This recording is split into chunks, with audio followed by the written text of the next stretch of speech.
Hey, what's going on, guys? I wanted to have this little quick conversation because I literally, you know what? Give me 2 seconds, guys. I'm gonna share this. I'll be right back. Stay right here. All right.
All right, guys. I'm back. I had to share that real quick. Sorry about the little delay here.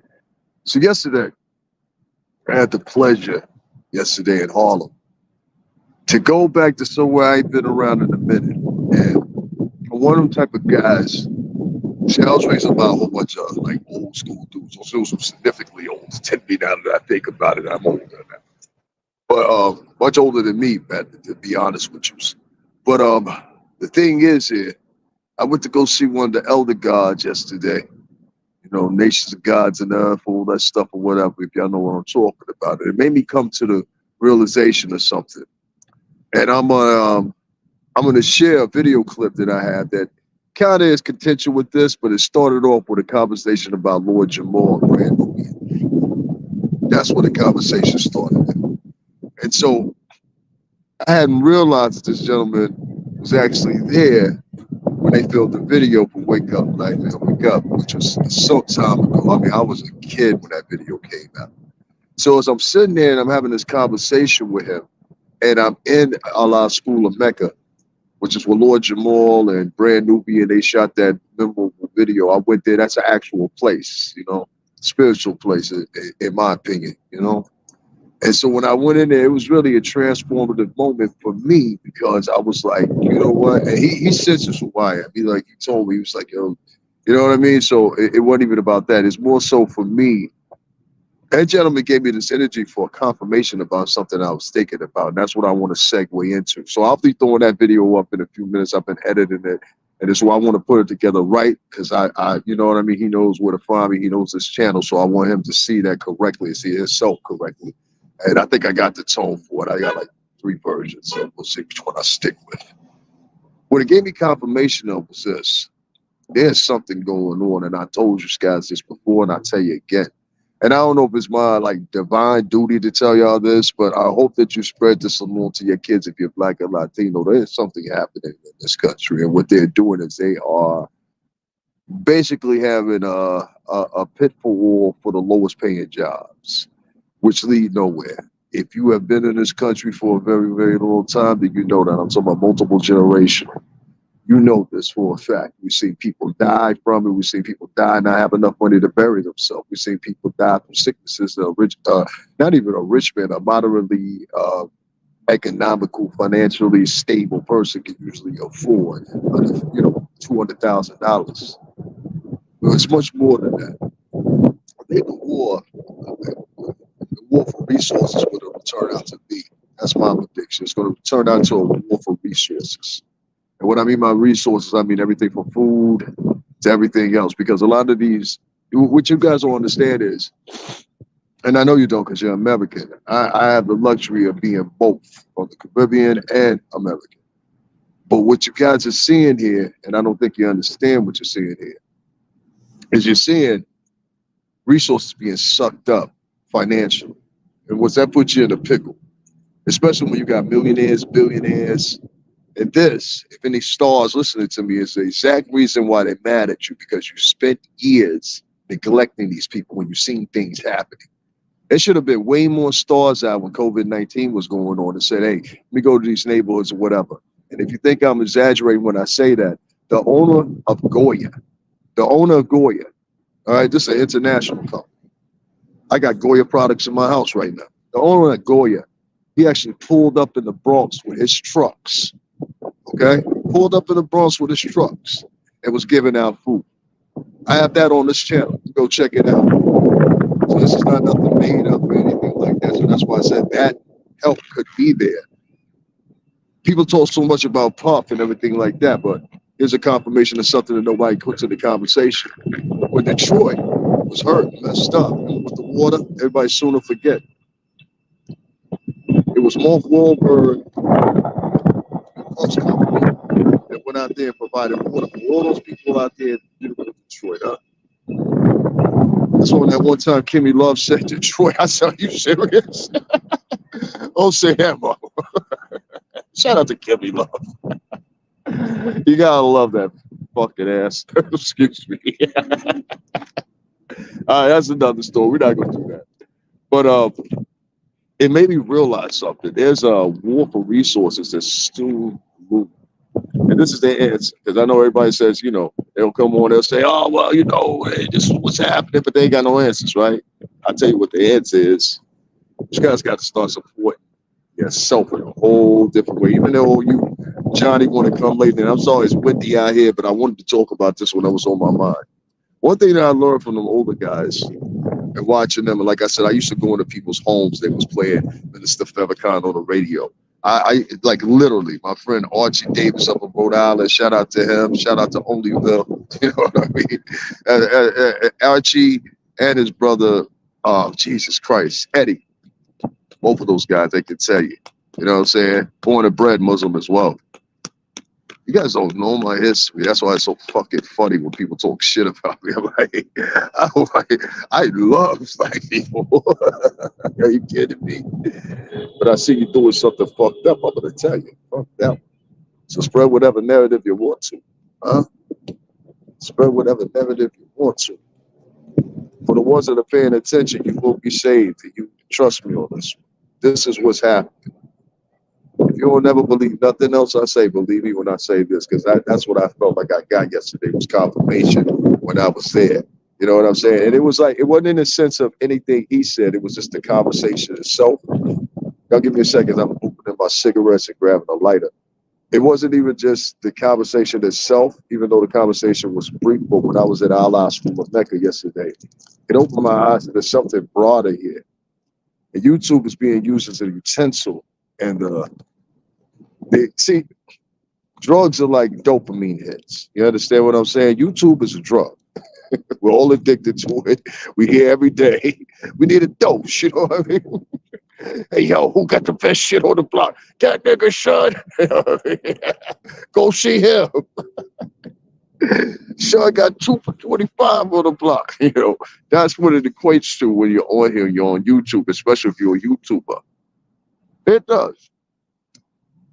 Oh, this shit could be a fucking rush. But give me a second, guys. Just 1 second. I light my cigarette. This YouTube thing is being used for nefarious reasons. I hate using that word, but that's the best word I can say. Or insidious. How about insidious reasons? And it's being used, in my opinion, as a false reality reminder or confirmation. Let me tell you what I mean by that. I lived in the shoreline of Connecticut for years. All right. Second, we'll support that this week.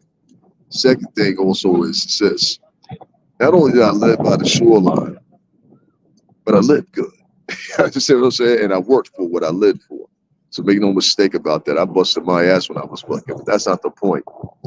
Those same rates that I was paying, whether it was with my mortgage or whether it was with this ready when I was doing before that, and I got the mortgage, you can't even afford to live out there no more. If you live out there where I used to live at, you might as well, you know what I'm saying? You might as well live here somewhere else because it's about the same prices. That's one mechanism. They're pricing people out. They just did a study around here. Please listen to me if you're not, because there's a whole bunch of components right here. My battery's charged up, so I got a minute. This is worth my time. You know what I'm saying? This is worth my time. You have a lot of components right now that are going into YouTube to further if you want to say, the little fickle that we got going on here.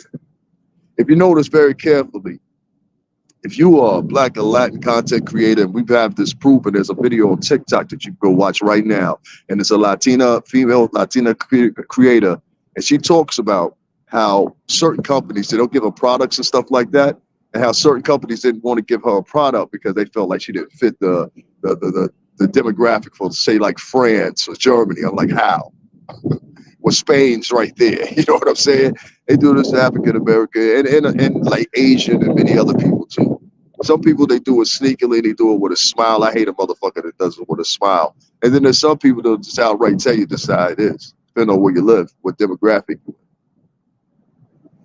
So this shit exists, and I'm pretty sure if you look it up here on YouTube, you'll find the same video to confirm what I'm saying. They X a lot of people out of these brand deals and everything like that for the pure simple fact, I want you to be rich, just not richer than me. Let me say that for you again. It's okay if you're rich, just as long as you ain't richer than me. You know what I mean? And that element right there, alongside a whole bunch of other different elements, like where I live at, when I walk around this town, and there was just an article today, and I'm going to share in the community section. You guys, if you see me looking away, it's because the sun is in my eye, okay? But just the other day, I think it was the day before yesterday, they had an article about homelessness in the state of Connecticut. Governor Lamont is addressing it. And I think somewhat of like 45 million or whatever. Like, some people get mad at him the way he spends his money because he got a whole bunch of COVID money. And he's like Trump. He was a multi-billionaire. He's from right here in this town right here. So, you know what I'm saying? He busted his ass. He got where he got his like billionaires. But COVID money wise, now give him that. So they allocated this money towards, I think, housing and things like that or whatever. Of course, you know, January, I think it's 20-something's got to pass, and it'll be fully amended where it's now law, and the monies will be, you know, distributed to each county or whatever. That's how Connecticut is broken up. It's broken up into counties. Like, for example, I used to live in New London County. You know what I mean? So, right now I live in Fairfield County. So anyway, long story short, that money will be here. Yes, it will. But when I walk around the streets in my city, and this is a very opulent place, trust me when I tell you that. And people ride around here and stuff, Lamborghinis, four-door Porsches, Maseratis, you name it. You know what I mean? The state has a lot of money. It's nothing I can do to avoid that. You know what I mean? To give you a quick example, Bill Clinton and his wife graduated from right up the street up here at Yale in New Haven. Also did, Jesus Christ, Joe Biden. Joe Biden. I don't know if Joe Biden was there, but I know the Bushes used to live in New Haven County for decades. When the younger Bush got out of the White House, that's when they returned back to Texas. Prior to that, they're Yale graduates, and they lived right here in the state of Connecticut. Captain Hepburn lived probably 20 minutes from me out when I used to live at or whatever. She had a beautiful house out there, had 2 decks for boats. She lived in Old Saybrook. Eartha Kitt, she died, and her home was right, literally a stone drop away. I can walk there. Diana Ross lives same place that Eartha Kitt passed away at. I ain't gonna name everybody's location and shit like that, but yeah, we have a lot of opulent. Martha Stewart lives out here. Eric LaSalle, if y'all remember him, he was the one that had the Jerry Curl. His family had the Jerry Curl thing, and he was playing the husband to be. He was trying to marry her. He's from Bridgeport, Connecticut. You also see him on ER. That's not far from him. So a lot of these stars or whatever, they live here, and they work here, whatever the case may be. They ain't gonna be the same for everybody because there's an opulence here, yes. But there's also another reality here. You guys have seen when I got out the train station, I had to show y'all one time. I ain't put nobody face in it, but I had to show y'all. It's like, yo, there's no reason these people should be sleeping here. And there's this much motherfucking money in the city.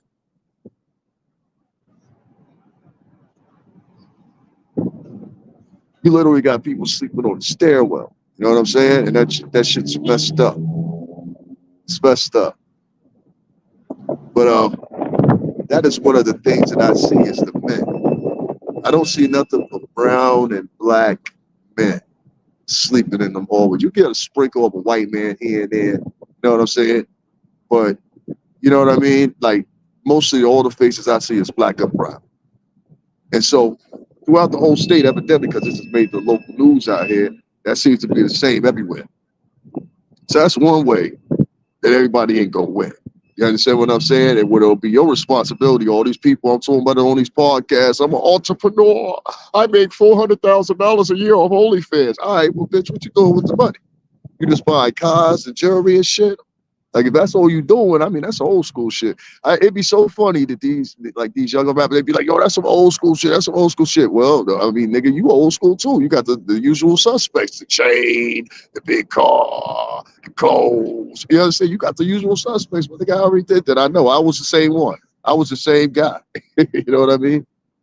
Well, things I'll give people like NBA Youngboy and a couple of other ones, they invest their money. That's one thing I will say. So when I was talking to the older guy, Mecca, what up? I was talking to the older guy yesterday. I don't want to put him out there where he's, you know what I mean? Because I know YouTube is all shit. It may become the confirmation of something else. Not only is it housing that's going to be nixed out, but there's something else. It's something else. And that's resources. See, when you have an overpowered, if you have a, okay, so let me give you an example. There's this thing called food deserts. Have you guys heard of this?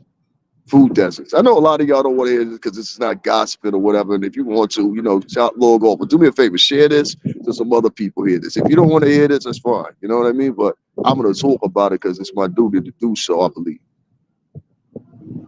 Peace already. All right, so for those who left the chat room, resources is another thing that's high in demand. Have you been in a grocery store lately? Have you been in a grocery store? Who in their chat room has been to the grocery store lately? Tell me you ain't spent no less than $125. Go ahead. I don't care what city you live in. Even if you just buy eggs, that right there damn near gonna cost you $4. If you buy milk, that's gonna cost you about $6. If you buy a gallon, buy half a gallon, that's gonna cost you damn near $4. Well, there are these food deserts that are being created because of the same reason I talked about before. Housing. See, all this shit go together. Wherever you got poverty, you got crime. Take it from ex-criminal. I know.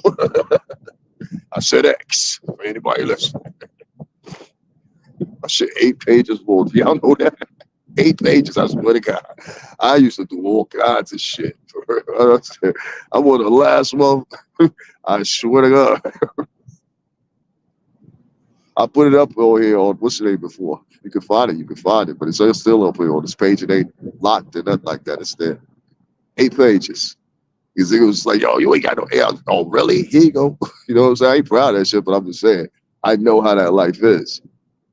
And so when you got, and what I mean by that, I mean the extremes of it. Like, my nigga, listen, let me tell you, I just got to throw this in. Like, it was times we was like we was sleeping in fucking trap houses, all that a fucking Fee's house, crash on the couch, nigga got like $3,000 in his pocket. I swear to God, it was the truth. My man, he could confirm this. Nigga, I had like fucking it was at least 7 G's in my pocket. I fell asleep. It was my man's. I fell asleep, and somehow or another, all the spread fell out on the fucking floor. The whole spread while I was asleep. So I didn't know or nothing like that. And I ain't gonna front. My man, he probably took about 200-300 or whatever. But he tapped me and woke me up. Like, he was my man, but I went with him every day. But like, he tapped me and woke me up. He was like, yo, son, you dropped your money. I was like, yo, that's worth $200-300 because the nigga could have took the whole spread and just bounced out of town, and so I would never see him. So $7,000 will get you a little bit. It'll get you relocated. Let's say that. It'll get you relocated. Is that fair? So yeah, I know that life. When you got homelessness and you got an expanded amount of homelessness, what happens is you have these people commit crime. So if you pay attention to a lot of these videos you see in CBS and Dwayne Reed and all these places or whatever, what it is, it's a direct result of that poverty. These niggas are going in there and grabbing that shit and selling it. You don't believe me? Listen, who in here live in the New York City tri-state area? Go to Bridgeport like 4 o'clock in the morning. There's a nigga out there that got anything you need. You need diapers. What you need? You need Q-tips. I think I got a whole 300 pack of Q-tips. At 4 o'clock in the morning? So I was about to go. Fuck the corner store. Fuck with me. Fuck with me. That's how they always got that friend. Fuck with me. Shout out shit. I know a fiend. We used to know a fiend named Wancho. Wancho, shout out to Wancho. I think Wancho passed away, but shout out to Wancho. Wancho could fix any fucking car you had. Foreign, domestic, it don't matter. Wancho would hop under that motherfucker. I think his last name was Santiago. He hop up under that motherfucker. That motherfucker be fixed before 5 p.m. What you need, Wancho? Yo, get it off some ass. That's all you had to pay that nigga a beer. Oh, Peter Wancho, man, it's factory. But listen, that's a true. Oh, yo, that's just shit be funny. Because all the stories I be telling be the truth, and niggas be thinking like niggas is lying. Like, nah, so I got niggas confirm everything I'm saying. Ain't a nigga ever jumped over here and said I was lying. Ever. You know what I'm saying? Ever. About nothing. That nigga really ain't bad boy. Oh, really? Hey, what the nigga over here say? It used to be the marketing director. Hey, what he say? The marketing director used to be right next to Puff saying, yes, he is. You know, it is what it is, you know. I can't erase my history of who I am. You know what I'm saying? But at the same time, I can offer what I got to offer. And it's been something I've been offering before. You know what I mean? Oh, hold on one second. Anybody that worked up in the office as a bad boy will tell you this, right? They're going to tell you, they're going to say, yo, that every time that bro spoke to us, he always say, yo, brother, your sister. Ask anybody. Anybody no professional will say that. I prefer to everybody as brother and sister, especially if you're black or Latino. Ask anybody. So I've been on this kick ever since I was like me, how my mom was on this kick, and my father. You know what I'm saying? So I don't know what you'll miss me with that. But when the culture fucking up, or the culture missing soul spots that are being provided to them by YouTube is offering opportunities. OnlyFans is offering opportunities, yes. But that shit gonna come to a halt and a close. There's too many vajays on OnlyFans right now. There's too many vajays to choose from. And the best ones got the cheapest prices. My shit, like, there's girls on there that got, I just heard. This is what I heard. I'm just saying, that's what I heard. That's what I heard. I heard from somebody. Oh, shit. I think it was an article. Anyway, listen, I checked it out. I ain't gonna lie to you. And it's girls on there that have a range from like, I've seen $49. I think that was the most, no. I think $120 was the most expensive one I saw. That was from this Asian chick. Then I saw another one for a white chick, and I think that one was kind of expensive. That was like $79. And then some of them, it's an economy. Like to make no mistake about it. I mean, all money is the same. You understand? So, you know, if you made $1 million from drugs, you made $1 million from OnlyFans, you made $1 million from the market, it's still $1 million. You know what I'm saying? And those are resources that can be used. So that's why I say with a lot of these women, they out here and they shouting, yo, I'm liberated, the case may be. What you're going to find is 10 years, 15 years from now, you're going to be such in a rut because men have a perception of you that you don't hire men, you only exclusively hire other women. So now you have no protection. You know what I'm saying? And the hiring protection is not going to be loyal to you because of pure simple fact. You know what I'm saying? Like, that's one thing that I heard Corey Holcomb say that's so true, because that's true in the hip hop world. I think it was last Tuesday he said, yo, you saw my Cat Williams, and he said, yo, your security, he backed up from you and backed up to the side of the other dude. I said, that's wild. He was a hired help, that's why. Or you got to watch the hired help. Ain't y'all paying attention? Will Smith, that was a hired help. Cassie, she ran off with the hired help. You understand what I'm saying there? The hired help, man. That's the worst position you could be in. You know what I'm saying? To be engaged or entangled with them. That's the word that we're using now, entangled. You entangled with the hired help, and they sitting there and they gossip, and they go run right to YouTube, tell your whole story. Yo, I remember back in '84, right? It really was 1996. You know, it was there when I was sitting there, they was having the orgy. You know what I'm saying? When I was sitting there, I was watching them having the orgy. I said, yo, this is raw. But I ain't saying nothing. But here, 20 years later, I want to tell y'all the story. The fuck? I sat there, well, this how these niggas be on YouTube. Yeah, man, I remember sitting there watching the orgy, you know what I'm saying, and the spikes and everything else that was used, right? And I remember back in 2004, I really wanted to say something, but I ain't say nothing because I knew, you know, it would put the company in jeopardy. So I ain't saying nothing, you know what I'm saying? Plus the parties would have stopped. But I was just watching, you know what I'm saying? I ain't really have nothing. I got a videotape somewhere. I'll never find it, but I got a videotape. Yo, shout out to King Pay. Yeah, that shit was hilarious last night on this show. I watched as much as I could of it, but that dude's voice, not King Payne, the dude he was playing, his voice was just so contradicted and so just benign. That was just like, I can't do this no more. So I can't listen to this. This nigga whole shit is bad vibes. This nigga lied to his audience, talking about he sling D, but he a preacher. Oh, I was like, yo, I'm confused. I'm confused. Man, oh man, I got a new thing I will be doing here too with this channel. I think that'll work out. So y'all can really see. Now I've always been on the same shit. You know, I ain't never been any different. Back to the resources.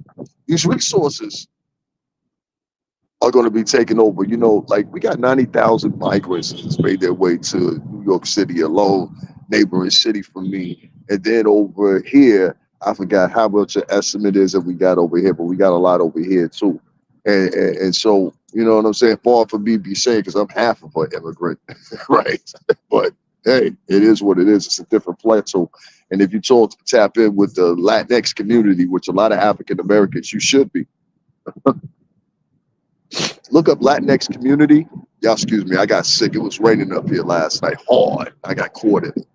But if you look up the Latinx community online, just look at some of the narratives they have, some of the conversations they have. And of course, you won't agree with all of it, but you should always be interested in what other people say and what they're talking about. Because what you'll find is you do have some common grounds in certain places.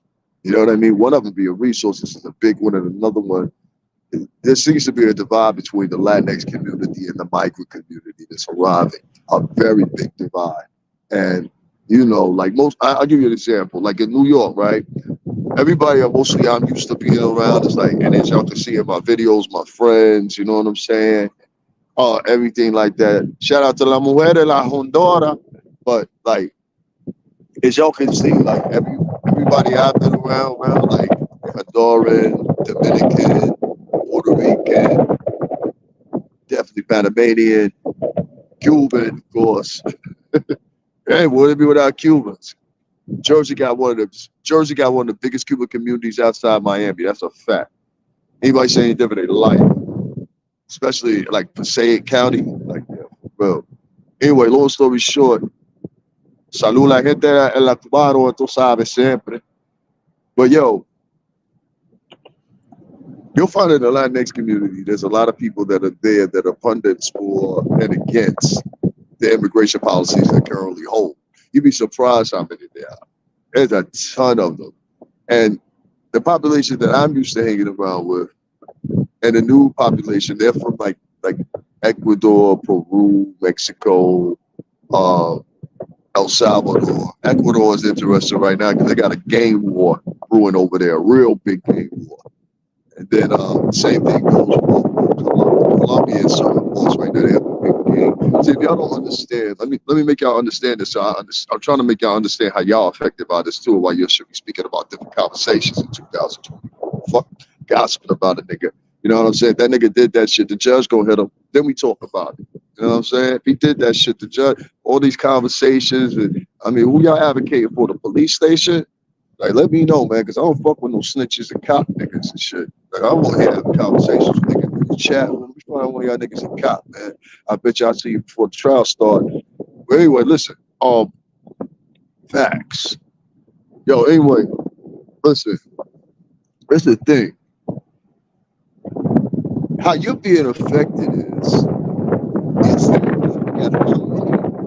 amount of dollars that was spent in, I think, 3 months in New York City feeding. This had so many layers to it. I went to the Row Hotel and I actually did a freaking whole thing there. It got a lot of views. And I was surprised it got a lot of views from a lot of people I never thought it would. And there I said in the video, I said, listen, and I said in Spanish to them, I said, listen, the resources is going to run out, like the money going to run out.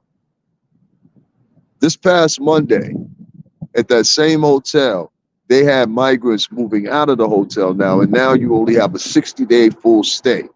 Prior to that, the people who were staying there, they were staying there for like a year and a half. Now that Row Hotel, this is not a hotel, this is one of the biggest hotels in New York City. But what happened was when the COVID shit happened, everybody stopped coming to New York because New York had got hit so hard. That's what I'm trying to tell you. I was in the middle of that. You know, people talk shit about me or whatever.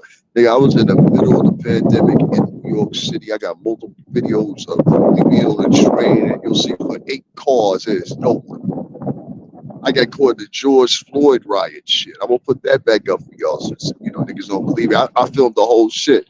I walked past a nigga tell me, yo, Sean, what kind of phone is that? He didn't know I was recording. I said, why? He said, yo, I like that shit. You don't have to run that. I said, I ain't running shit, nigga. What the fuck you talking about? Like, you know what I mean? On camera. Like, you're not gonna stun on me like that. Trust me, I'm not gonna be easy.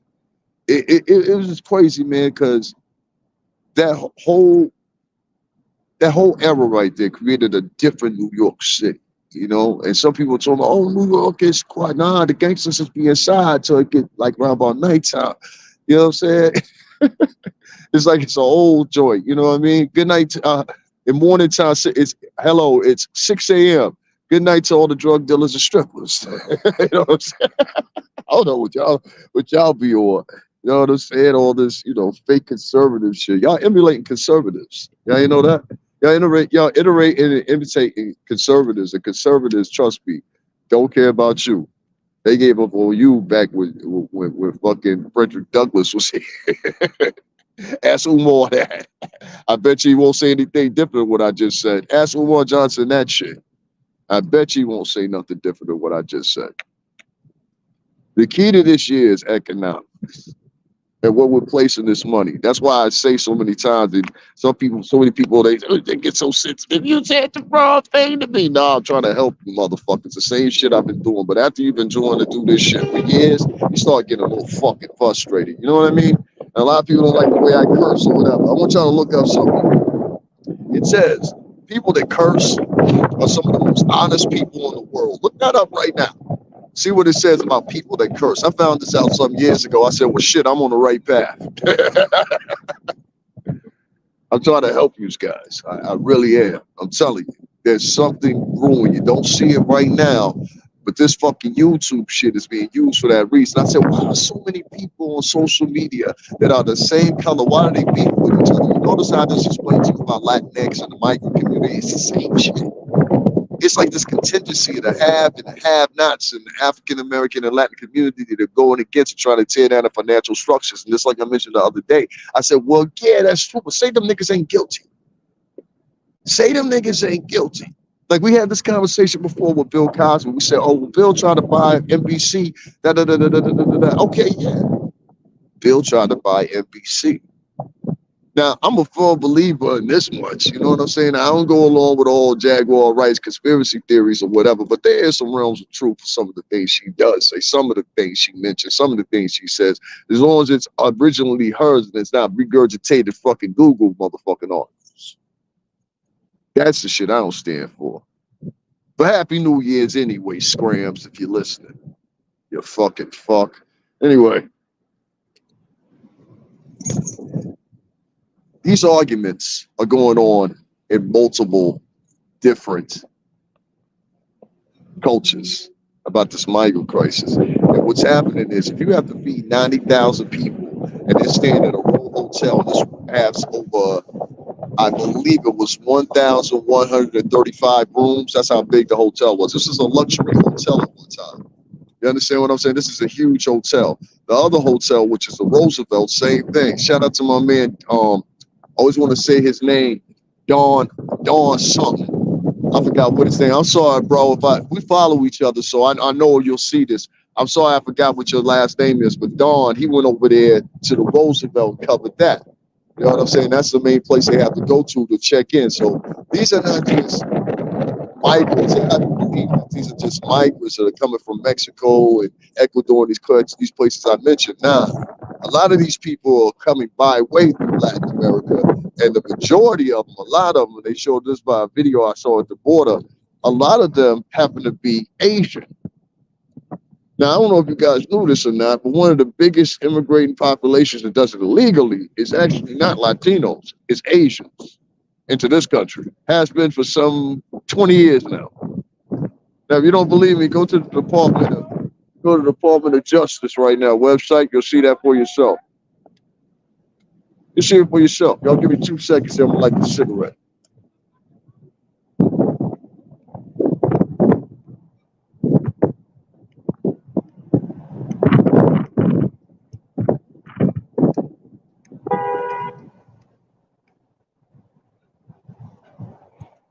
All right. Here are these arguments in both cultures. And these arguments are ultimately going to be a fight, physical fight. Listen to me, a physical fight. Unless some of you motherfuckers have to be farmers and own a couple of acres. If y'all come forward now, listen to me. These little itty bitty arguments that we're having here on YouTube about gossiping and who we gonna bring down or whatever, they're using that as a mechanism. They're hoping that you gossip about these motherfuckers. They throw out stories on purpose. I honestly and truthfully believe this. They throw out stories on purpose. I'll give you an example so y'all can see it. Excuse me. Y'all can see it from an outside perspective, okay? So I won't use African Americans and Latinos as the premise. So what I'll do instead is I'll use Marvel and let's see. I'll use Marvel and Jonathan Majors. I think that's a good example.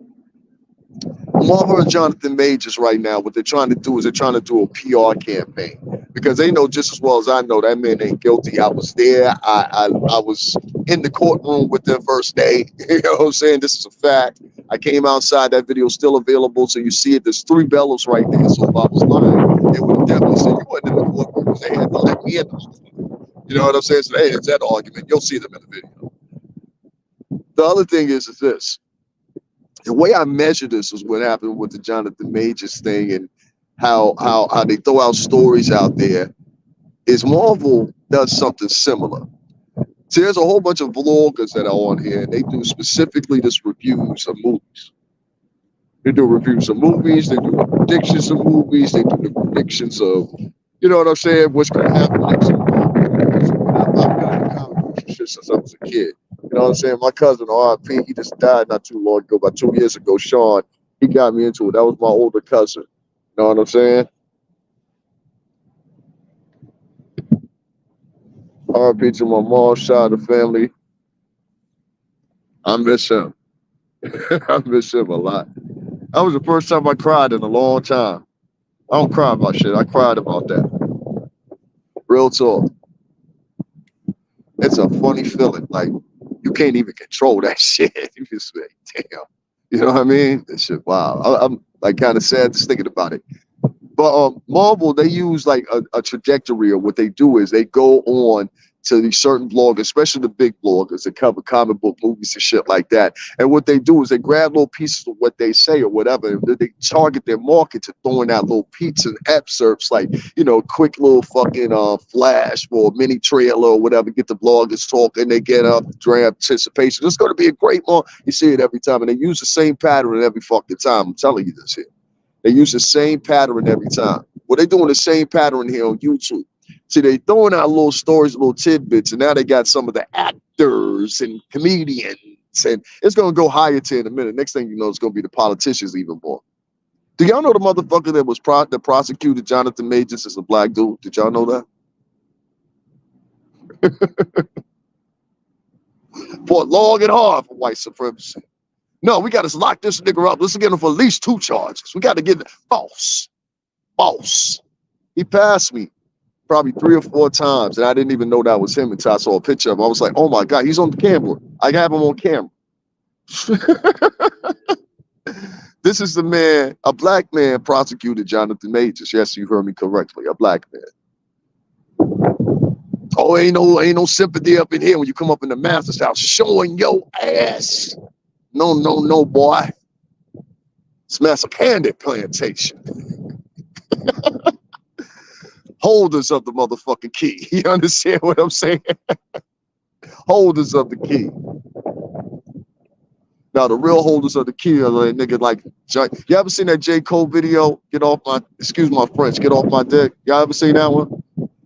He depicts a plantation or whatever, and all the dark-skinned field dudes, they don't like him because the house dudes, I ain't gonna say that on camera like that in case somebody hear it.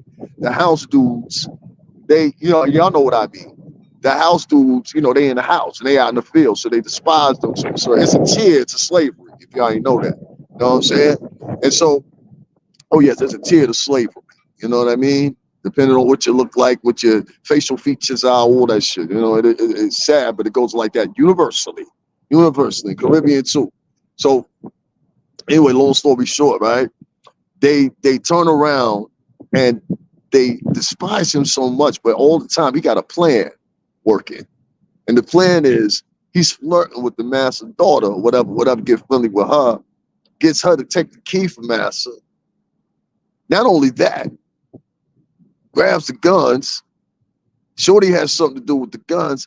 And he's like, here, nigga, come on. You got to break the fuck up out of here. And at the end of the fucking movie, what they do, they set the whole fucking plantation on fire. It was fucking beautiful cinema if I ever seen it.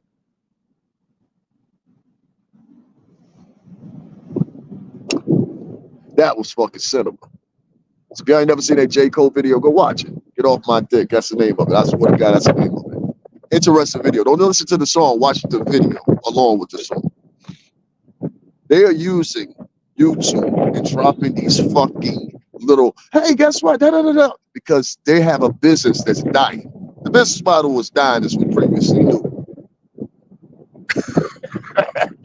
I guess that's my little truth breaker right there, right? And even for you motherfucking entrepreneurs, it's the same thing. You get too many entrepreneurs, the business collides on itself. You can't have too many sellers and not enough buyers. That's basically what I'm getting at here. And that's what's happening with hip hop. That's what's happening with country music. That's what's happening with TV. All these old pop-up things like the Tubies and the Hulus and all that or whatever. Sooner or later, the market's going to get saturated where you have more sellers than you have consumers. Once that happens, everybody's going to make moderately the same amount of money or no fucking money at all. And that's what's happening to the music business and media in general. And I said this with streaming. I said this on OG Mac Drama Show. Shout out to him. I used to be on that show. Y'all think I'm new with this. I'm not new with this. I was doing this shit in 2013, 14 in Arizona. So shout out to OG Mac Drama, well-known 50 Brick Squad. You know what I'm saying? They shouted me out and gave me a shout in the post. I'm going to take I got to find that shit. I'm going to take a snapshot of put it up. But they shouted me out, tagged me or something. So I appreciate that. Shout out to Dabra Atney. Shout out to Waka Flocka Flame, Brick Squish Squad. That's my crew right there. That's my original crew. You know what I mean? I might have to link back up with OG Mac Drama. If y'all don't know who OG Mac Drama is, go look him up. If y'all want to hear the older podcasts we used to do, just put in Blog Talk Radio, OG Mac Drama, featuring Dabby Lewis. They'll come up. Trust me. Listen to them. We interviewed a lot of people. I like to be one of the people to say, and I ain't told my own horn or nothing like this, but man, I told you. That's all I'm gonna say. Many people don't know Math Hoffa. I like to consider him a friend to this day. I haven't seen Math in person in a very long time, but I met Math at Daddy's House Recording Studio, and at that time he had his Tupac gear, something like that. I forgot what it was, and he was promoting that. He was up there. We used to go to Daddy's House Recording Studio, and there's a lounge in there, so we used to just chilling there. Niggas being there playing pool. We have like little get-togethers and shit like that. Shout out to Flames Flow. You know what I mean? All them up at the studio or whatever. But that's what we used to do. And so, Jesus Christ. I walked up to him and started speaking to him because I was a fan of the battle rap shit. I just like to think of this as a street nigga because if y'all don't know, Matthew used to knock niggas the fuck out on the Smack TV. I'm talking about literally knock niggas out. Like, I think the last nigga he got into a fight with before he started the podcast was in Miami. Where he got into it with Scrams Jones. He got into it with, what's son's name for Jersey? He rocked that nigga 2 times. That shit was crazy. Like, I'm talking about actually hit him. But Math Hoffa, we interviewed him early on before he even started his podcast. And he did it as a favor for me. Also, he did me another favor, and I got him on the radio up in Hartford, Connecticut. You know what I'm saying? So y'all can put that probably in too with Craig G and all that. It'll come up. Shout out to them up there in the heartbeat. You know what I mean? But that's a true story. You can ask Matt Hopper that himself. Like I said, I haven't seen him in a very long time. But shout out to Matt Hopper. I still consider you a friend. He always be like, yo, Dad, what up? You know what I mean? Every time I spoke to him, I'm sure if I seen him now, he would say the same thing. You know what I mean? People do not know them. I don't know why people doubt the amount of people I know. I was around for 17 fucking years. Like, like if I bake cookies, would you not think I know the nigga that sells the best fucking chocolate chips? Like 17 years of experience, I don't know. Who do you think I don't know? Oh, Jesus Christ. That shit's crazy to me. People spend more time trying to ask another story. Anyway, listen here. Back to what we were talking about with this resources thing, and I like to stick with that. You have these things being implemented now called food deserts. And what's happening is, and I was revert back to what I was saying earlier, with the poverty and all that shit, I'm not like this, it keeps going down because of the wind. These food deserts are being created because people are coming into these grocery stores and they're stealing because they don't have nothing. You know what I mean? That's why I said, y'all know how much a motherfucker was on here one time talking about he needed money for us to donate so he go to the grocery store. Yes, nigga. I'm a single man that lives by himself. You know what I'm saying? I have no second income coming in for no chick or whatever. Yes, I need all the money I can get, factory. I'm not telling y'all donate to this. This is soft the muscle. You want to donate, you donate. You don't. I don't care on this one. You know what I'm saying? We'll do the promotion of the donating one. I just hold this to y'all so y'all can really understand because a lot of y'all don't know me. So you think I said something rude to you. No, I'm being honest with you. We got to change some things in the black and line culture quickly. They're setting up colonization 2.0 and they're using social media to do it. And a lot of motherfuckers is greedy. See, what it really boils down to is motherfuckers is greedy. These food deserts that I was mentioning that are being created, they're being created by poor people coming in there stealing food, stealing clothes in some cases, or at the CVS, at the grocery store. So after a loss prevention comes in, they do their losses for the year. They say to themselves, hey, you know what? We got to get the fuck about this neighborhood. And that's what you're seeing with Walmart right now. That's what you're seeing with Dwayne Reed. That's what you're seeing with Dollar Tree. These companies are moving the fuck out of these neighborhoods. So once at a time, you could have walked out the door. You know, in the wintertime, it gets cold in Chicago. I know Chicago. It's cold here in the Northeast. I know this area. It's cold in a couple other places. They're moving out of these areas, but they're not even taking into account what's the actual demographic. I don't think. I think they're just putting locations and betting on poor people coming there based off of demographic. And I hate to say this, of social services. Meaning like this. You're guaranteed, I would say, because that's how I win the drug game. Like you're guaranteed for like the first 2 weeks if people receive some type of social aid or something like that or whatever, food stamps, whatever. You're guaranteed for at least the first 2 weeks, those people are going to be loaded. So what they're going to do is going to be the culmination of them to come in for at very least the first week, I would think. And then it'll slow down after the second week or whatever. But that first week, that's when you have all your sales and everything like that. So it'll appear when they get to the counter that they get the deal. But actually, that shit came up to about, $60, $70. I got you. Now you do that probably like you have, let's say, in that day, 15,000 customers to come through. That's a lot of fucking money in a demographic of a town that has, let's say, a population of small town, 200,000 people. Let's say a small town. If say a larger town, let's say average city in this outside New York and places like that has about 600,000, 400,000 residents. With just 10,000 people coming through that door that day and spending out of that social service money or whatever, that's a lot of money because the government in turn pays that out to them. And there's some tax abatements for it, all kinds of shit. There's all kinds of kickbacks for that type of shit when you take it. That's why a lot of these stores take it. There's money on top of the money. Oh, the money's insured, all that shit. I did my investigation about that. A lot of these social services, they exist. They give the falsehood that they're giving free money, but really a lot of this money is insured. A lot of this money is put in the stock market, a whole bunch of other shit, believe it or not. And people, they take advantage of these things. There's been numerous different people that have had scams in New York City I can name, and Connecticut. There was one guy, I mean, fucking everybody know, Cornish. Cornish had a corner store. He was doing the same type of hustle. He had motherfuckers coming in, yo, I'll buy you food stamps from you, da, da, da, da, da. You know what I'm saying? Like, it was crazy. Like, and they caught him. And I guess altogether it came up to like $150,000. And he did this in the course of over only 3 to 4 months before somebody snitched on him because they was mad. So how you gonna do me like this? The shit you doing is illegal. But they came back. That's what I said. Don't always think somebody ain't gonna come back. You know what I mean? Shit, I mean, in my profession, they come back. But listen, this is the thing. These people that are throwing these things on YouTube,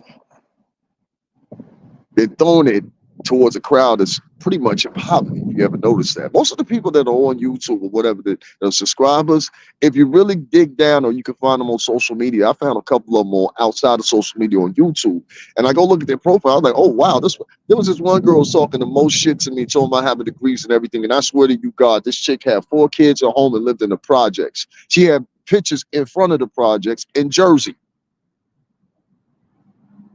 Are you talking about me? Mom, I ain't never had a lease in the projects ever. Neither did my mother, neither did my father.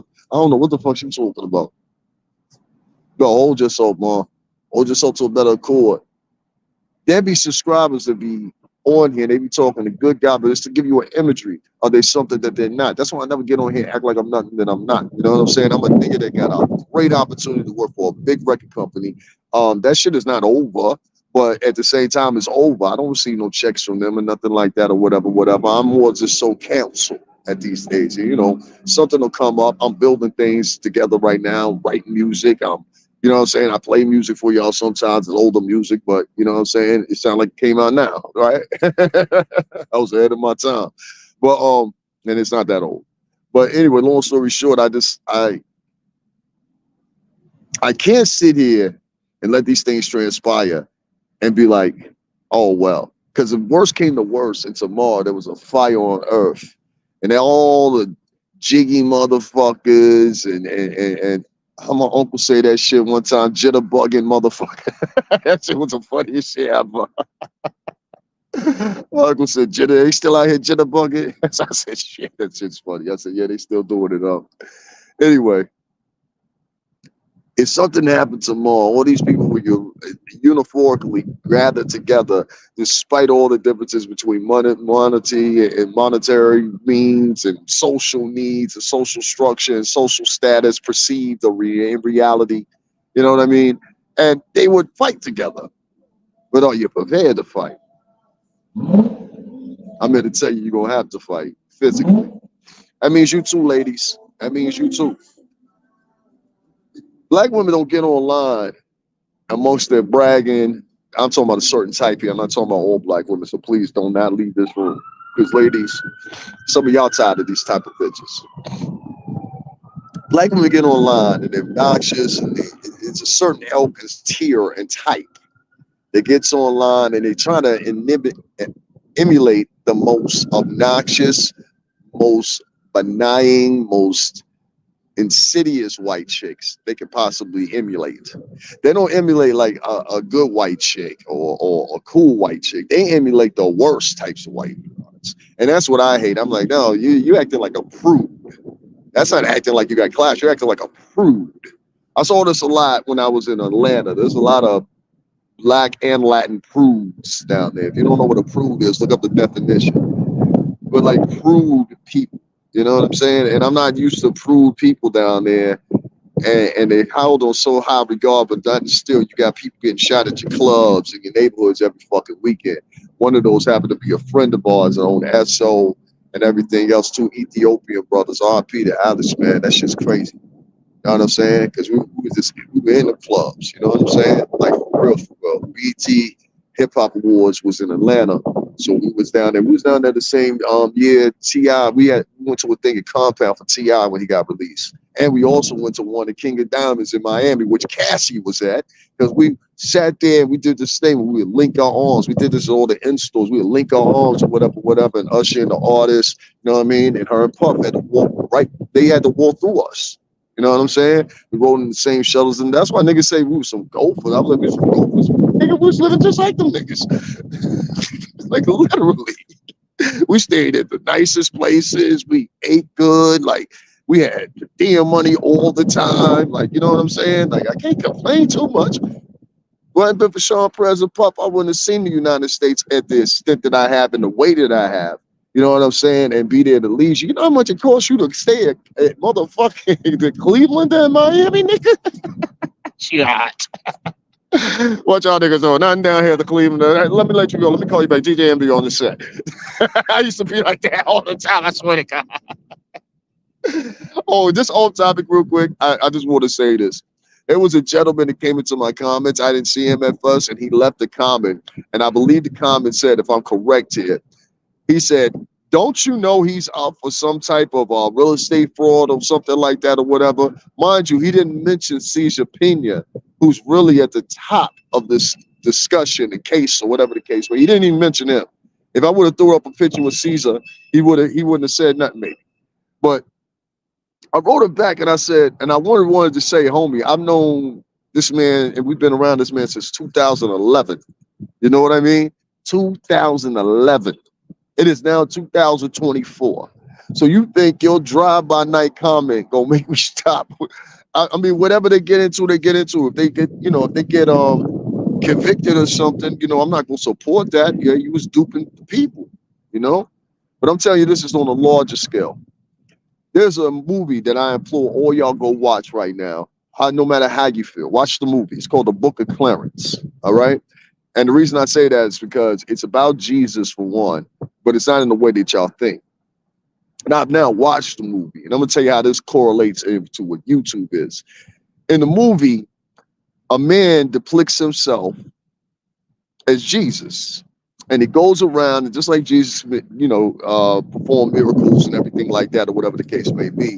When he turns around and y'all should listen to this because this makes sense and it goes synonymous with YouTube. Those two people that just logged off, they just don't get what I'm saying. But in the movie, he pretends that he does miracles like Jesus Christ. So he's basically a phony, fraud, or whatever the case may be. And all these people that give money to him. Now, this was his plan the whole time, just to get the money, right? You listening to me here? His whole plan was just to get the money. He got the money and he got found out by blacks, but he gave him a little money back or whatever was just depicted in the movie. They all depicted as black. And he didn't stop until the Romans caught him. Which is depicted in the movie. And so the whole time he was duping people, making them think he could do miracles, and he couldn't do any miracles. You understand how that can be correlated to some of these YouTubers? They act like they could do miracles, but they can't. Some of these personalities doing these interviews, they act like they can do miracles, but they can't. They can't do any miracles for you, because if they were doing any miracles, they would give you information. And that's why I say, being so long that at first I was a person that watched YouTube to 4 years ago now, being a YouTube creator, I know the difference. And I know there was a segue somewhere where, and I still say, Boyce Watkins, you the fault of it. Had you not ever, between your financial lessons or whatever you want to call it, had you not ever segued just for views and got into like celebrity gossip, I don't think some of the younger people that are doing YouTube right now, I don't think they would have segued to gossip because they saw that was a means to get views. You understand what I'm saying? So like the Tariq Nasheeds and the who else is in that category? Tommy Sotomayers and Boyce Watkins or whatever. They made their coins and they were at the high of this motherfucker. What's his name? There's a guy named Benjamin Dixon, right? I was with this guy when this nigga used to have maybe 20 people in his chat room. If y'all don't know him, look him up. He's one of these fucking we call Green Party supporters. I like some of the things they were talking about, but not really. But you know what I'm saying? Him himself, I liked him as a personality. He's right out of Boston. He's a local boy. And he's a black dude. And his name is Benjamin Dixon. And so I was with this dude when he probably had 20 people in the chat room. And he had no setup, he had no nothing. He was just in his room and he was recording. This is a true story. And go ask him yourself, ask him if he knows Davin Lewis, see what he says. And so this is probably like 8 years ago.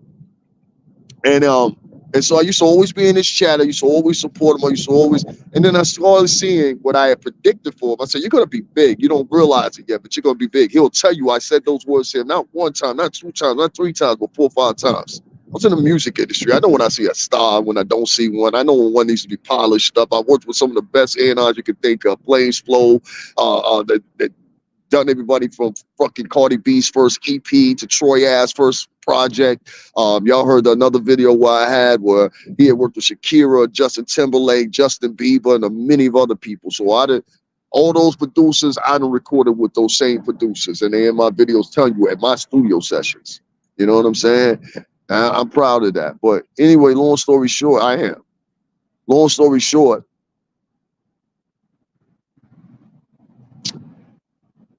I want to switch this around so y'all really understand what I'm saying, because I don't want to get y'all confused of what I'm saying here in total.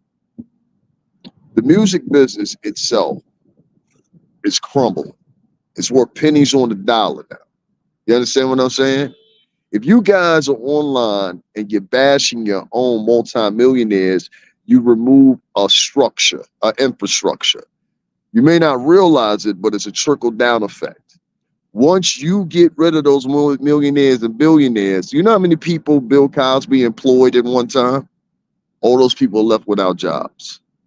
Now, if he did it, if you know what I mean, they did it, she did it, he did it, because we don't talk about these teachers out here that have been getting pregnant by these. Adam Sandler did a movie about getting pregnant by his teacher, and it was a whole thing. She went to jail, came home, had the baby, he raised the baby, everything else. This stuff happens. They don't never talk about these female teachers in these schools. That's a good one for y'all to roll on for you bloggers that watch me. Roll on that. These teachers in the schools, they get pregnant and every fucking thing else by these young 15, 16-year-old boys. That's one to do a story on right there. I might do that shit, my goddamn it. You know? Shit. Fuck, man. That needs to be exposed. But they're throwing you out these little stories because what they want you to do here on YouTube is they're hoping that it generates some type of revenue via fucking advertising. The problem is you guys that do this gossiping, there's so many of them that the revenue is starting to shrink up too. So you'll say, what's it called, CPO, CPM, or whatever, that's the metrics of what they base on your ad revenue, or whatever the case may be. This is why I said I would have to switch up what I'm doing. I can't even deliver this type of shit because, and I'm not complaining or whatever. I'm not trying to trick you or encourage you to donate right now, whatever. You do, you do. If you don't, you don't. But because I'm tired of that battle. That you're never going to win that battle. I had a conversation about it. You're never going to win that battle. Most of the people that probably do listen to me don't like me or whatever the case may be, and that's fine. You know what I'm saying? Like, you know, keep your money in your pocket if that's how you feel. But it's that same ideology that I speak of with a depletion in the monetary sources that we have available within the culture. It's depleting on so many different fronts. It's depleting on the YouTube thing. That's why I was telling you about that Latin content creator. I was talking about Black and Latin content creators not getting opportunities as white content creators, as far as endorsements, as far as product placement, things like that. They're not. There's companies out here that will send certain people, depending on how many followers you got, which is a dumb metric because even YouTube themselves explain, if you have, okay, say you have 100,000 views, right? What is the percentage of people that stayed in there longer than 1 minute? I might have accidentally just clicked your shit. Boom, that counts as a view. If it stays longer than 5 seconds, it's counted as a view on YouTube. So that's why, you know, views haven't really been used much more than anything in a long time here on YouTube. What they usually use more so as a measure now is likes. Likes help you. Amount of shares that you have are more prominent than views. You know what I'm saying? Like I said, somebody can click on your shit. The majority of people, you can see this metric in YouTube Studio. So it affects the CPM in which you receive depending on how you gossip. Meaning, like, and this is what I've learned too. If you're gossiping and you're gossiping heavy and you got cursing and accusations and shit like that, you're going to see a lower rate CPM or CPO, however they describe the acronym, because of your simple fact you're cursing and everything else. So, people can't really do advertising with you as a strong fold. What I'm going to do? I'm going to advertise fucking Pampers for kids, on top of that shit. You know what I'm saying? I'm going to advertise daycares. Those are the real ad revenue companies right there, the Gerbers and the Biscos and all those companies, subsidiaries of those companies. Those are the real playmakers if you want to get some advertising revenue. And so you have to do things that are compliant with getting that advertising revenue at a peak, and that doesn't include, unfortunately, having conversations like we're having right now. And that is only an effect of the lack of, for myself personally, the lack of material that I do that seems to be top notch as everybody motherfucking replies, but at the same time not good enough for the demographic that I hold. You know what I'm saying? And I'm not complaining. I just, I'm thinking like, once you say it a couple times and they just still refuse to support you or whatever monetarily, then you just, you let it go. And after that, you're just doing things off the muscle. So I'm just doing this one off the muscle just to do it. Like I said, I've been here for about an hour, so I'm going to go ahead and go. But resources, an impending loss of resources because of resources being spent, resources that were really meant to be spent towards the COVID are being spent by Joe Biden to take care of migrants coming here from every country you could think of. So much of a point that you have other, I would say two-time, maybe three-generational Latinos complaining about the same thing in the Latinx community. And many of y'all complaining about the Africans that you guys have coming here in the same communities too, moving into many of y'all communities. I see Chicago is ready to almost go to war over the migrant crisis out there. They have a big thing going on in Boston as well. I'm not saying some of the people shouldn't be here. I think a lot of them should be here, but we got to keep in mind amongst that little crowd, there's some terrible people. And they're not being screened by INS because there's so many properly, they're being, there's a process when you come through INS. I know this from uncles and everything else. And so if you're new to the country and you've never been here, you're just a first time visa guy or whatever, what they're going to do for you is they're going to do an INS screening. And that could take anywhere from an hour, it could take 3 hours, depending on how deep it is, how long it take out to figure you out. And so they do the screening and they sit you down or whatever, ask you a litany of different questions. Have you ever been arrested in your country? Have you ever been convicted of any crimes in your country? What was your occupation? Blah, blah, blah, blah, blah, blah, blah. They're going to ask you all these questions. And the process, like I said, depending on what amount of questioning they have, what they want to question you about, if they want to go into depth about questioning you further, that's how long you're going to be sitting there. And so imagine trying to do that for 90,000 people spedly. 90,000 and more arriving. This motherfucker down there in Texas to send us another busload. So you're not being able to log in a proper process the INS, that's Immigration Naturalization Services. That's what they do. And so that's why, like, I can speak for New York. We got a whole bunch of motherfuckers I would call criminals in New York walking around right now that I've seen. Like, I know criminal behavior when I see it. I had a nigga one night that was standing behind me. I was like, yo, my nigga, what's on your mind? I said straight up like that to him. I said, yo, what's on your mind, my nigga? You understand? Because I'm about to crack you right now. You know what I'm saying? He just walked off. Some people, they just get, they know that tone. Like, my nigga, no, this ain't a good space for you to be right behind me, my G. And so, like, a lot of these, I tell y'all this too, as being half Latin, that a lot of these they're not like Dominicans, they're not like Panamanians and shit like that. That's not the people that you're getting here. You're getting people from Ecuador, Mexico, Peru, few from Colombia, but primarily those 4 countries that I just mentioned. And these countries, they have predominantly their population, they're black Mexicans, believe it or not. The Mexicans took in slaves after slavery was over. Did you know that? When they were what you call the Night Riders of the KKK. That's why I say a lot of Black Americans need to do their real history. Y'all doing these skim histories that make you look proud, but sometimes you got to pay homage when homage is due. The Mexicans, there's a part of Mexico, I forgot what the name of it is, but it might be so it's not Juarez, it's somewhere else. But I think it starts with a W. And there's literally black Mexicans that will tell you from there, oh, we're black. And they are shunned in the country. Some places they're celebrated. But a lot of these Latin countries I'm just mentioning to you, and I know this from being half Latino, they have never seen a black population in their life. And so everything that they've had an interpretation of a black population has been via the TV and via the news and via their family giving, bad messages about people they've never been around before. And so it's sad, but they come with this country, some of them, with that attitude. And they think that they can treat you the same way as they would treat somebody in their country that was your same color. Does that make sense? Even in the Dominican Republic, I'll give you an example. They were over there. It was terrible what they've done in the Dominican Republic several times. From the separation of Hispaniola, which is now modern day Haiti, and the Dominican Republic separated from colonists of two different fractions, the French and the Spaniards. You know what I mean? But when they came in, Dominguez, when he came in, that's who found the place. When they came in, these batch of conquistadors that were adorned by the church, sent by the church, Her Majesty, who was 14 years old when she took the fucking throne. 14. She had counsel.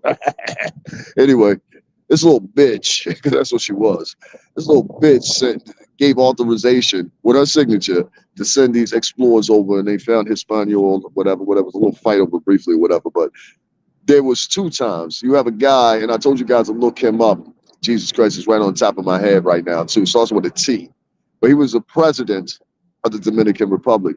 And what he tried to do was he tried to do the same thing Hitler did and wipe the population, meaning whiten it up. Like he killed, I don't know if it was as many as Hitler, but he killed a good proportion of black Dominicans, like a lot of them. Even to modern day, you will have dark-skinned Dominicans that will quickly separate themselves. I know this. Anybody in Latin culture know this. You know what I'm saying? This the same way that Latin communities, they separate themselves. Like, this is the Jamaicans, this is the Haitians. Oh, we gonna fuck with the Dominicans will fuck with the Jamaicans, but the Jamaicans won't fuck with Puerto Ricans. Like, it should be funny.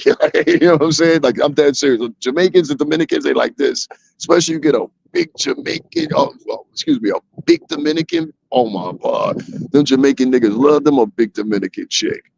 You're like, get over here. Not slim, not big, but no, this big. And if she could cook, that's a plus. You don't believe me? Go up Allenton Ave. Go up Allenton Ave in the X. Go up Allenton Ave in the X. You'll see some Jamaican nigga. You know what I'm saying? He'll be about 40 something, whatever. You know what I mean? Be with some big ass Dominican girl. You know what I'm saying? Never know. She might have good, but Jay could cook a hell of a motherfucking meal. I don't know. Shit. Some reason he's there. But they'll separate the communities in the Caribbean community too, based on the colonizers. And that's what we're really talking about here. We're talking about the colonizers. They're recolonizing motherfucking blacks and motherfucking, you don't want to pay. We just got to find a new way to make them obey. And this way we'll make them obey is via the internet.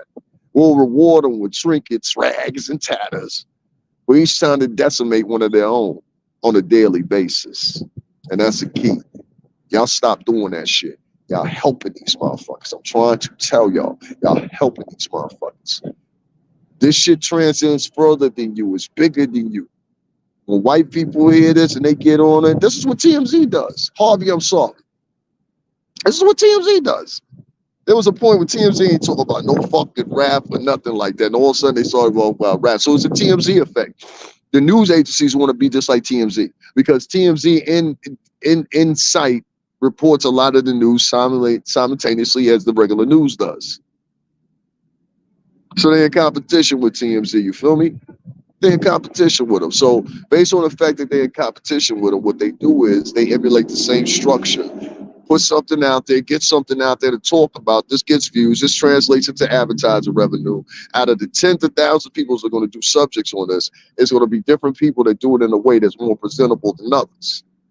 Admit the cursing, admit this, admit that, admit this. This is how they duke in black and Latin people on there because they know the litany of black and Latin people that are on and at YouTube and they're gonna curse. They're gonna say something funny. They're gonna, you know what I mean? It just is what it is. And unfortunately, what happens is that advertising revenue and people that come in, that's a depleting business. When you have the music business, you can stream something for pennies on a dollar. You're getting rid of motherfuckers. I think that was implemented on purpose. That old streaming shit. Because I say all the time, they took Napster, and I said this before, the boys that created Napster, they took them to all these congressional meetings, fined them all these millions of dollars or whatever, and just a few years later, you know what happened? It was a guy by the name of Steve Jobs that turned around and grabbed the same platform basically and ripped it apart and recreated it. And I think that's what they did with Napster over there at Apple. Because the iTunes store ain't nothing fucking but motherfucking Napster with a price tag on it and all the illegal files removed. You know what I'm saying? YouTube does the same thing as Napster nowadays. You know what I mean? This is a true story.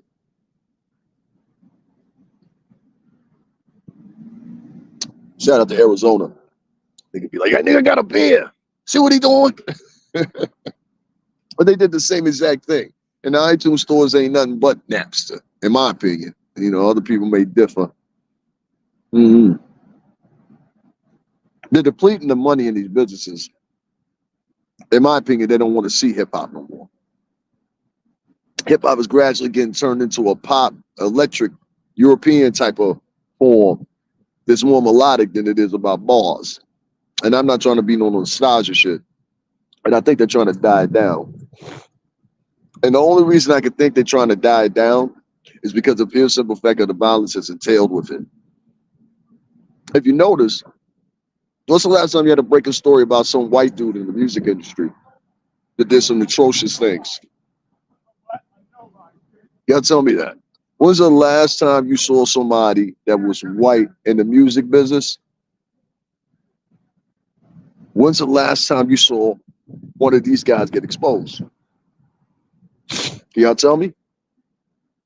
You'll find you haven't. I think the last one was Harvey. It's so bad that y'all got to go back and just talk about Harvey and this one. That's it. And I think they tore apart their businesses for the same fucking reason. They wanted to get rid of Harvey because Harvey was a scapegoat for a bigger source of people, same way Epstein was. That's why you got an Epstein's list. So there's no way you can have this argument with me and try to tell me that there's no white people that are more guilty of things that y'all reportedly say, well, people will say, well, I think it's Clive Davis. Clive Davis taught him. Man, stop talking about Clive. Man. You ain't never met Clive, been around Clive. You guessing, nigga. You understand what I'm saying? I've been around this, man. Like, stop guessing, nigga. That's the shit to get on my nerves. The niggas that be on here guessing. Be like, stop it, man. You ain't never been in the music business a day in your life. And you sit up here talking about the music business? That don't make sense. Give your theories, give your ideas or whatever. But if you wasn't there, stop talking about that shit. You look stupid. Anyway, long story short here, you don't see anybody white come up in these stories or get motherfucking exposed or anything like that. I'm telling you, it's a conjunctural plan to try to take down and dumb down this specific genre that's right there in the middle with hip hop first. And then they'll follow through with other ones. But what I think they're trying to do is they're trying to correlate the music business into another structure. And that structure is going to be inclusive of not these compilations of music that you heard once before, like the likes of Michael Jackson or Prince or something like that. It's going to be in these sped up little quick cookie cutter batches. And they're going to be worth cents on the dollar. And they're going to hope on touring, but touring is going to get boring. So they're going to start doing virtual touring. Big thing that was popular during the pandemic. Erykah Badu did one. A couple other people did one. They're going to give you virtual experiences, probably through 360, make you feel like you're there, whatever. That keeps down on insurance. That keeps down on people coming to Coliseum. That keeps down on cleanup. That keeps down on a lot of shit. You know what I'm saying? And whether you like it or not, you are headed to a virtual world. And you're headed to a quantum computing world. I'll say you'll probably see it in the next 2 years, if not the next 3 years. You may not remember this conversation I had with you today, but hopefully people in the future and kids, if you didn't hear this then, you'll hear this in the future. I told y'all about it. That's all the time I got, guys. I got to get out of here. I'm cold out here. And I just hold that one right there. Like I said, this wasn't even about, this was just off the muscle. This wasn't even about no cash apps or nothing like that. So don't even worry about it. This one on me. Talk to y'all later.